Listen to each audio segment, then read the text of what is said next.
Forget aliens, Hollywood is at war with screenwriting. You're watching Beyond the Trailers review of Edge of Tomorrow. You do know what's happening to me. What happened to you happened to me. You hijacked their power. How do I control it? You have to die. Every day. Keep coming here and I'll train you. Again. Your leg's broken. No, I'm good. Then you better start over. Oh, come on. You might recall the buzz about this film back when it was titled All You Need Is Kill, which, when you consider the journey of this film, was a long time ago indeed.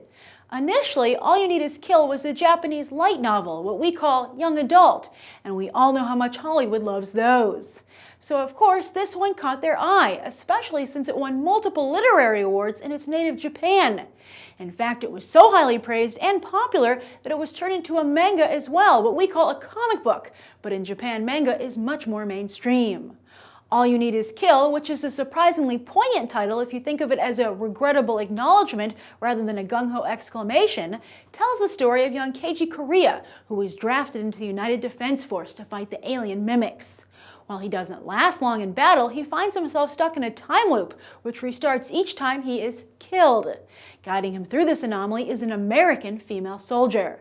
That sounds like an interesting science fiction story that speaks to not just the future of warfare, but the globalization of Earth. But when has Hollywood ever been able to resist tweaking an original story?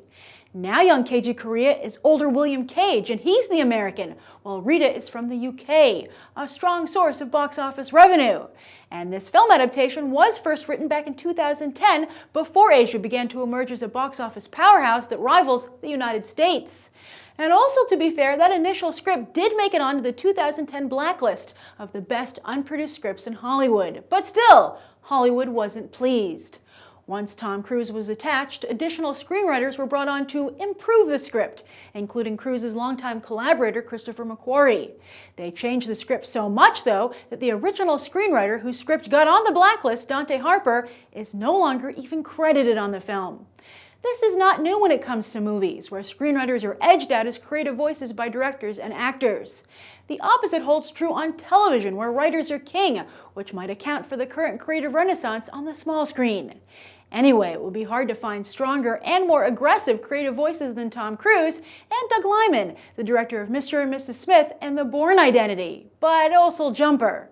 Cruise has his own flops with Night and Day and even Oblivion, which failed to top 100 million domestically and made a slim profit worldwide.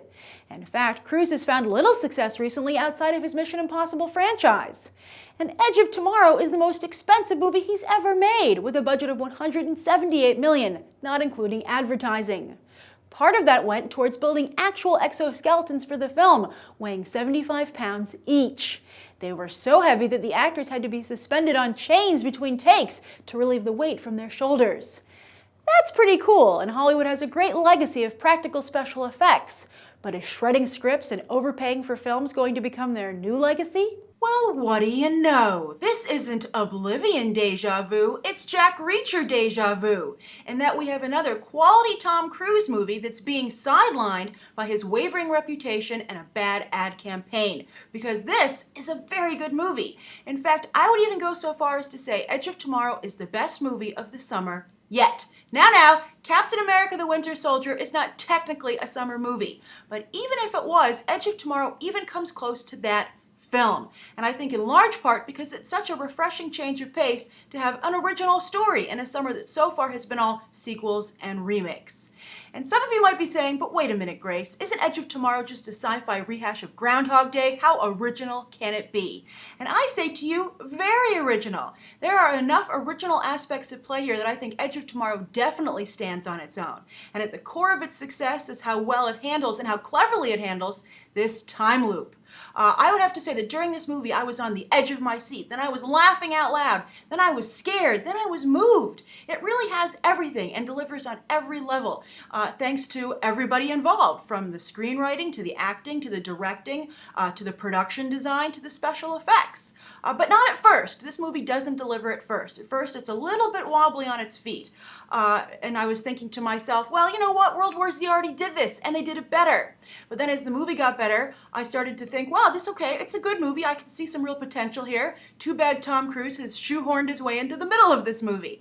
And yes, The Edge of Tomorrow has to do quite a bit of screenwriting gymnastics to come up with a plausible or semi-plausible reason as to why Tom Cruise is at the front lines of this war, despite clearly being much older than all the other soldiers. And I think maybe that might be why the movie doesn't work at first. But once they get him in play, the movie is just phenomenal. Just as Tom Cruise becomes a better soldier as the movie progresses, it also becomes a better movie. Don't let Oblivion and the bad ad campaign for this movie rob you of the chance to see it in theaters, as it should be seen and as it deserves to be seen. And in 3D. This is very good 3D. It's very immersive. There are a lot of projectiles, and the battle sequences, and particularly with the aliens, are very well done in 3D. I loved the alien design. I thought it was really interesting and something, again, fresh and new. This is the Tom Cruise we know and love. Emily Blunt kicks ass. Bill Paxton, hilarious. And clearly for Doug Liman, this proves that the Bourne Identity wasn't a fluke. I'd say you can see a lot of the same shades and skill set on display here. Now, at the beginning of this review, in my open, I talked about the writing process and how so much was changed from not only the original novel and manga, but also from the original screenplay that got so much attention on the blacklist. So I guess the big question is, do I miss what could have been? Definitely. I think that you could see shades of the darker, even more original story. And this has certainly been Hollywoodized. But I still think that what they have here is very, very good. It's lean, mean, like Summer Machine. It's really a good popcorn flick and a good mind bender. I felt it kept you engaged because you were like, how is this going to work out? And it did everything. The timing was very good. Everything, it happened at the right pace. You would think a movie like this would try your patience. It does not. Now, I say Hollywoodized, and there is one fatal flaw to the film, which I'll get to in a moment. But even with that, I think that shouldn't keep anyone from seeing this movie, and it's something you definitely should see. I highly recommend that you see this, as I said, in theaters and in 3D.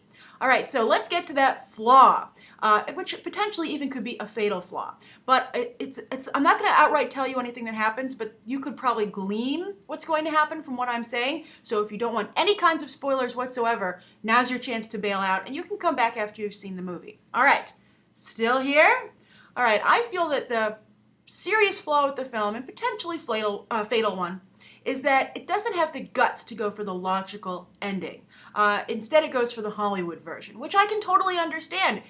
It makes for, I think, a more mainstream viewing experience, and it might be a better business decision. I think to go with this darker route would have definitely been very risky. Although, as we can see from the box office returns already and the way it's tracking, unless we do our best to spread the word of mouth on this film, it's not going to really deliver financially anyway, which is such a shame. But I think if they had maybe had the guts, as I said, to go with this darker, more logical conclusion, maybe that would have helped. Maybe it would have made the movie a little bit more special. And we'll never know. We'll never know what would have been. What could have been. We don't know in terms of creatively how good it would have been, and we don't know how it would have performed at the box office or critically. We just don't know. But I think that what we do have is so good that, while I feel bad for, the original screenwriter, Dante Harper, and the novelist in Japan, that their original story hasn't been told here, I think that what has been told is very, very good and speaks to the professionalism of the people involved. And this is a rare situation where Hollywood made the right changes and it resulted in a very, very, very good movie. All right, so that's my review of Edge of Tomorrow. If you've seen the movie, please leave your own comments down below. Thank you, everybody, for waiting. I know a lot of our friends overseas had this movie a week early and were very nice keeping to themselves all the spoilers, but I could tell from your comments that you guys enjoyed this movie, and so now we can finally discuss how it's so much better than the ad campaign portrays.